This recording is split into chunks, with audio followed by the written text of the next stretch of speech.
Hello friends, welcome back to our channel real education catch it. કોઈ પણ કાયદાને ગુજરાતી ભાષામાં ખૂબ જ સરળતાથી સમજાવતી ગુજરાતની નંબર 1 યુટ્યુબ ચેનલ.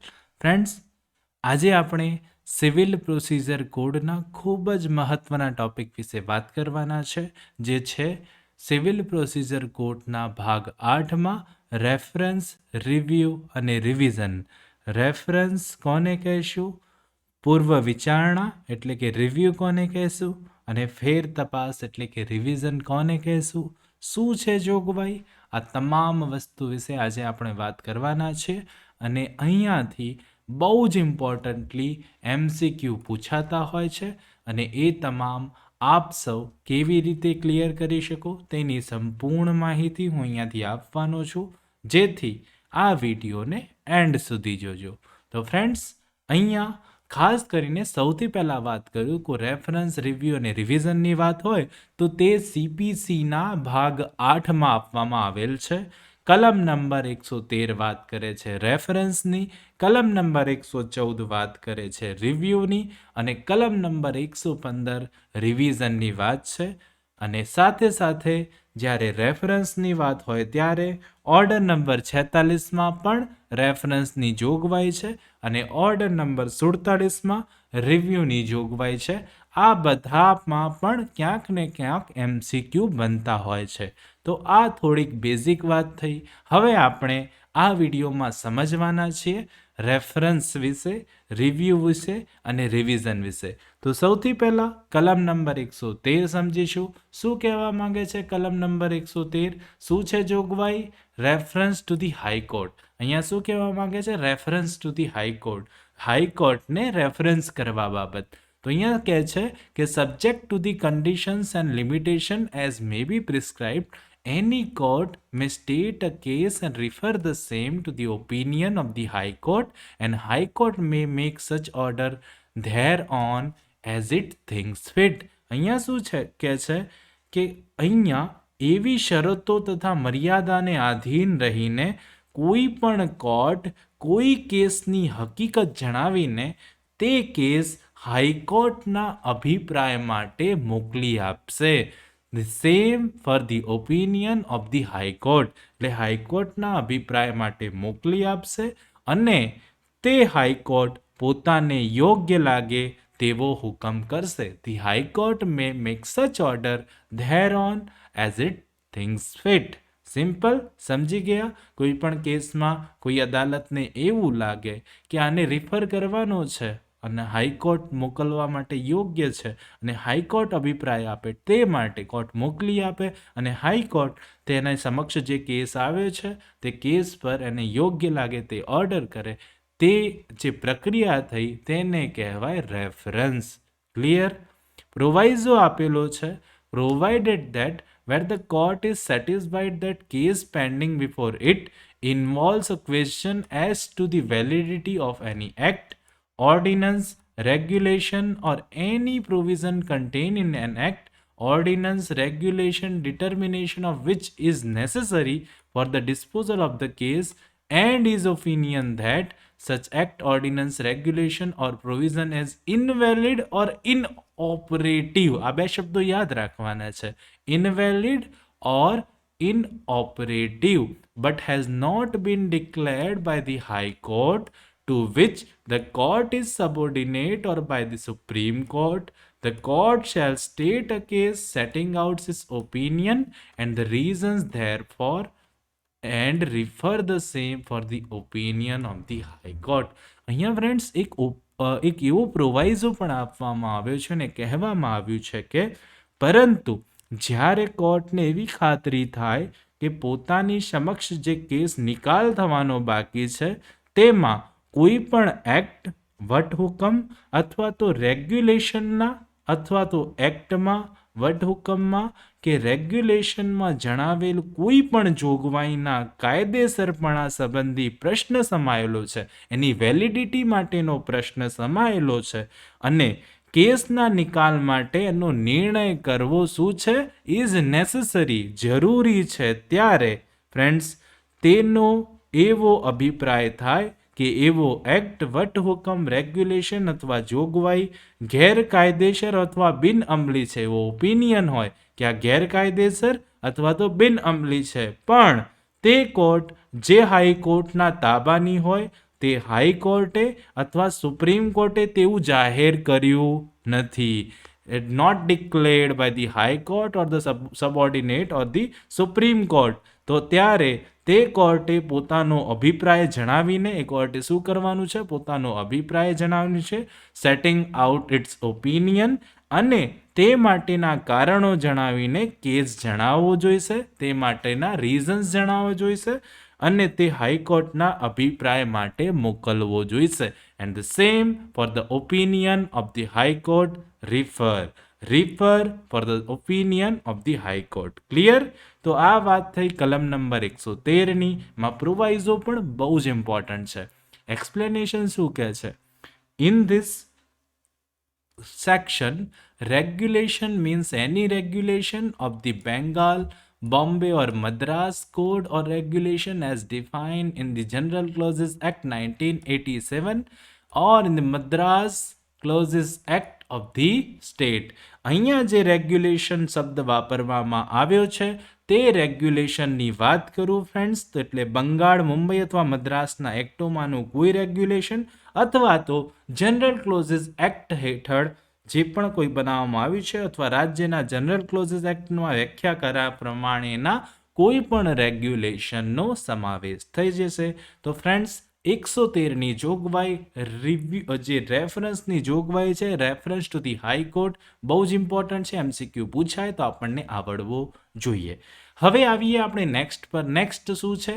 રિવ્યુ. કલમ નંબર 114માં રિવ્યુ જે આપણે જોવાના છીએ. 114માં આપણે જોવાના છીએ રિવ્યુ વિશે, જેને આપણે પુનર્વિચારણા પણ કહીએ છીએ. પુનર્વિચારણા એટલે શું? Subject as aforesaid, any person considering himself aggrieved by a decree or order from which an appeal is allowed by this court, but from which no appeal has been preferred. બહુ simple. અહીંયા શું કહે છે કે પુનર્વિચારણા ક્યારે કરવામાં આવશે? તો ઉપર જણાવેલ જે પણ કોઈ નિયમો આપણે જણાવ્યા તેને આધીન રહીને કોઈ પણ વ્યક્તિ જે હુકમનામા અથવા હુકમ પર સિવિલ પ્રોસિજર કોડથી અપીલ કરવાની છૂટ તો છે, પણ તેવી અપીલ કરવામાં આવી ન હોય તે હુકમનામાથી અથવા હુકમથી અપીલ તો થઈ શકે તેમ છે, પણ તેમાં જો અપીલ થઈ નથી ત્યારે by a decree or order from which no appeal is allowed by this court. સાથે સાથે બીજું શું કીધું કે જેના ઉપર આ કોર્ટ તરફથી અપીલ કરવાની છૂટ ન હોય તેવા હુકમનામા અથવા હુકમથી જેમાં એવી ડિક્રી હોય કે એવો ઓર્ડર હોય કે જેમાં અપીલ થઈ શકે નહીં, ત્યારે તેવી ડિક્રી અથવા હુકમમાં સાથે સાથે by a decision on a reference from a court of small causes. Small cause કોર્ટના રેફરન્સ ઉપરથી કરેલા ફેસલાથી. 3 વસ્તુ થઈ અહીંયા રિવ્યુ માટે, ખાસ કરીને એગ્રીવ્ડ પર્સન એવી કોઈ હુકમ કે એવી કોઈ ડિક્રી હોય કે જેમાં અપીલ તો અલાઉડ છે પણ અપીલ થયેલી નથી, એવી ડિક્રી અથવા ઓર્ડર જેમાં અપીલ જ અલાઉડ નથી, એવી ડિક્રી કોની ડિક્રી? તો સ્મોલ કોઝ કોર્ટની ડિક્રી, ડિસિઝન જે રેફરન્સ ઉપરથી કરેલો કોઈ ફેસલો હોય ત્યારે મે apply for a review of judgment of the court which passed the decree and made the order, and the court may make such order thereon as it thinks fit. અહીંયા શું કહે છે?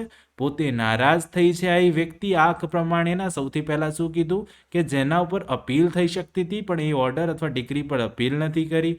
એક ઓર્ડર કે એવી ડિક્રી છે જેના પર અપીલ કરવામાં જ નથી આવતી, અપીલ શક્ય જ નથી, એના પર અપીલ થઈ શકે તેમ ન હોય, અથવા તો સ્મોલ કોઝ કોર્ટે રેફરન્સ કરેલા કોઈ ફેસલાથી કોઈ આવી એગ્રીવ્ડ પર્સન જે છે નારાજ થાય છે, ત્યારે તેને લાગતું હોય તે વ્યક્તિ જે કોર્ટે હુકમનામું કે હુકમ કર્યો હોય તે કોર્ટને આવવા પુનર્વિચારણા કરવા માટે એટલે કે રિવ્યૂ કરવા માટે અરજી કરી શકશે અને તે કોર્ટે તે બાબત પોતાને યોગ્ય લાગે તેવો હુકમ કરી શકશે.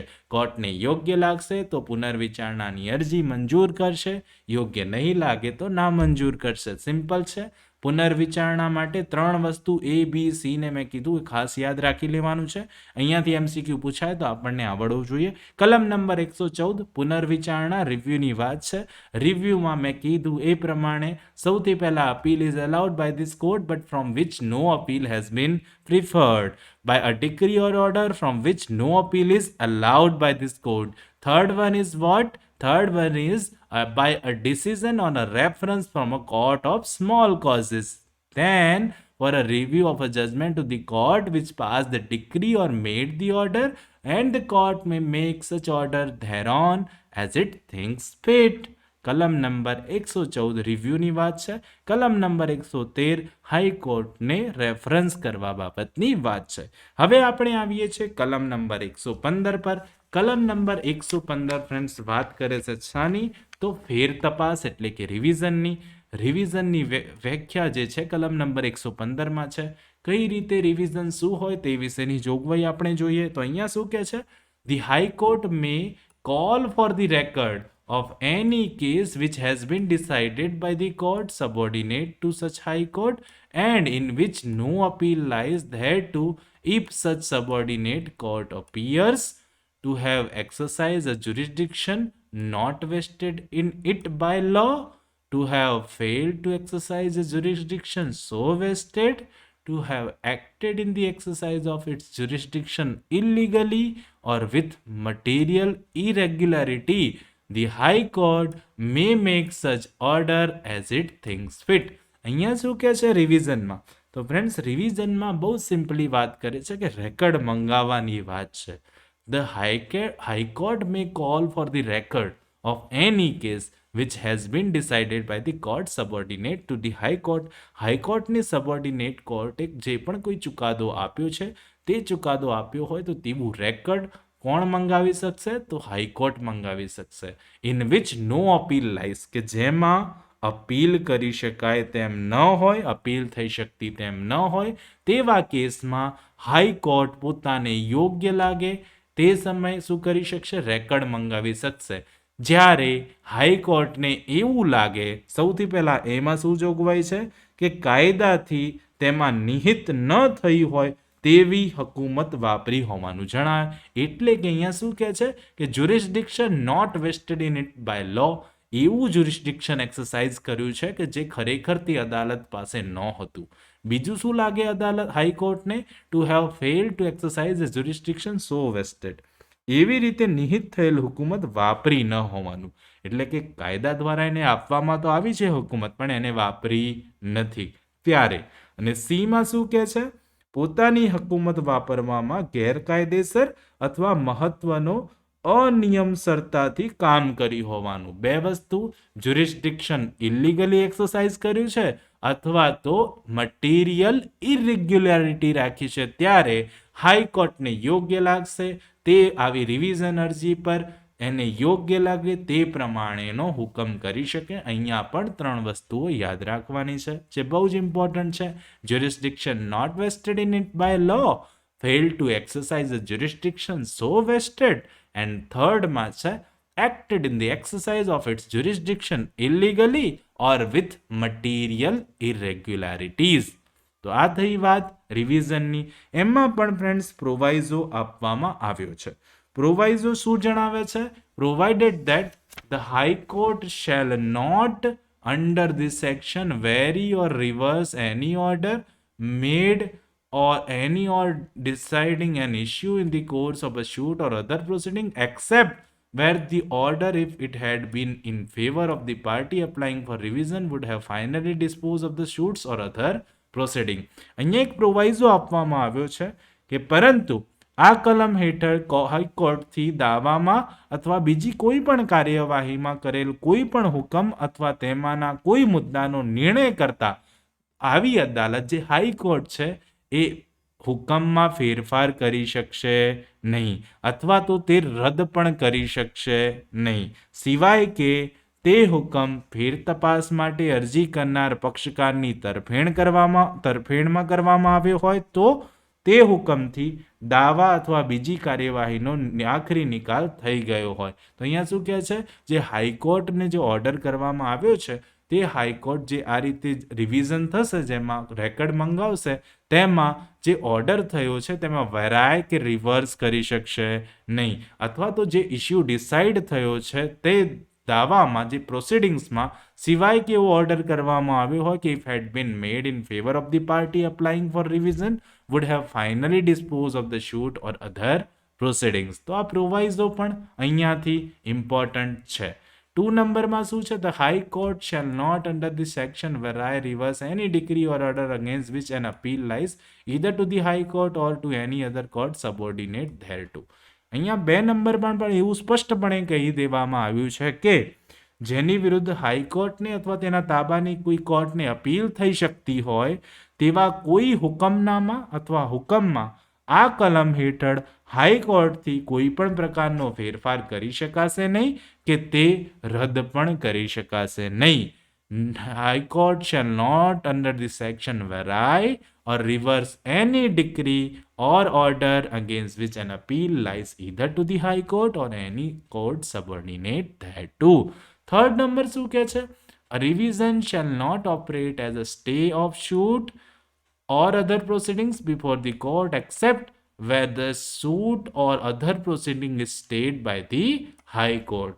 જ્યાં સુધી હાઈકોર્ટ કોઈ પણ દાવા અથવા બીજી કાર્યવાહીમાં મનાઈ હુકમ આપ્યો હોય તે સિવાય કોર્ટ સમક્ષ આવા દાવા અથવા બીજી કાર્યવાહીના મનાઈ હુકમ તરીકે ફેર તપાસનો અમલ કરી શકાશે નહીં. A revision shall not operate as a stay of suit or other proceeding before the court સિવાય કે except where such suit or other proceeding is stayed by the high court.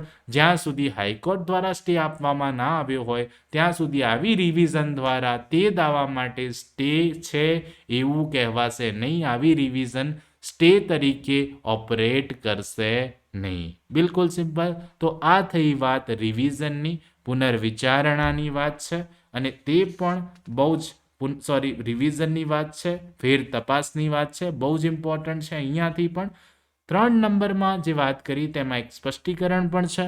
In this section the expression any case which has been decided includes any order made or any order deciding an issue in the course of a suit or other proceeding. Friends, અહીંયાથી પણ કહેવામાં આવ્યું છે કે કલમમાં જે કોઈ પણ કેસનો નિર્ણય કરવામાં આવ્યો હોય એ શબ્દ પ્રયોગમાં દાવા અથવા બીજી કાર્યવાહી દરમિયાન કોઈ હુકમનો અથવા મુદ્દાનો નિર્ણય કરવા માટે કોઈ હુકમનો સમાવેશ થાય છે એ અહીંયા બતાવી દીધું છે. તો આ થઈ વાત કલમ નંબર 113, 14 અને 15 રેફરન્સ, રિવ્યુ અને રિવિઝનની. રેફરન્સ ટુ ધી હાઈકોર્ટ, રિવ્યુની વાત કરી, અને સાથે સાથે રિવિઝન, ફેર તપાસ, રિવ્યુ જે છે, પુનર્વિચારણા અને રેફરન્સની વાત છે, એ પણ બહુ જ ઇમ્પોર્ટન્ટ. તો ભાગ 8માં કલમ 3 જે છે આપણે સમજ્યા છે, ઓર્ડર રિલેટેડ જે છે એ પણ જોઈ ચૂક્યા છે, ઓર્ડરને સમજ્યા છે. જે પણ કોઈ હવે પ્રશ્ન આવે અહીંયાથી એ આપ સૌને આવડવું જોઈએ. ફ્રેન્ડ્સ, બહુ સિમ્પલી આપ સૌને મેં સમજાવ્યું છે. સેક્શન નંબર 113, 14 અને 15 બહુ જ ઇમ્પોર્ટન્ટ છે. સિવિલ પ્રોસિજર કોડમાં MCQ ઘણી વાર પૂછાય છે.